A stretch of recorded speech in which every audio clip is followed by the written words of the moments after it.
Omukoro gubanze no kushaba kwebembera Reverend Father James Sabakaki orugana mukuru wa Kamwenje Catholic Parish kandi ogu ayorekere ngo cyabebembezo kwebaganisamo tine hicuru kutwara entunguka y'ecanga eki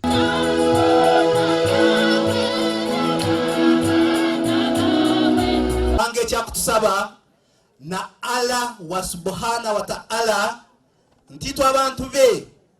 tube bantu bamu mwahura barundi tube bantu bamu tutebaganizamu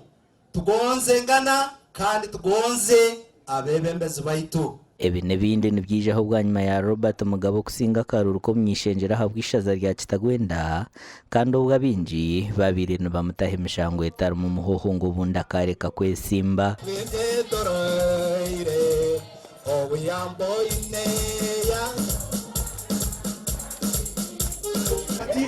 ko ba mwajumangana mwasabaki byona byawa so mukakane umusajja tufuge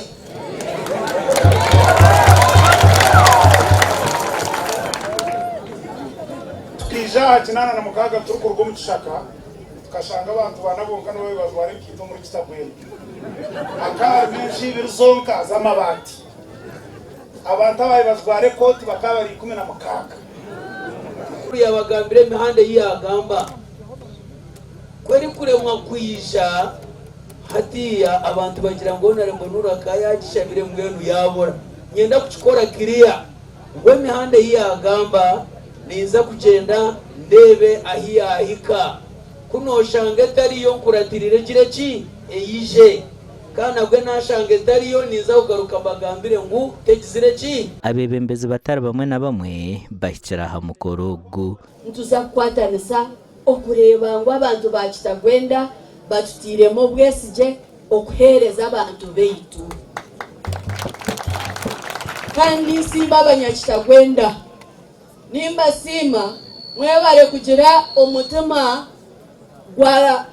gwa kumanya government yitu ya NRM haze ngando muri Kitagwenda tizebagamo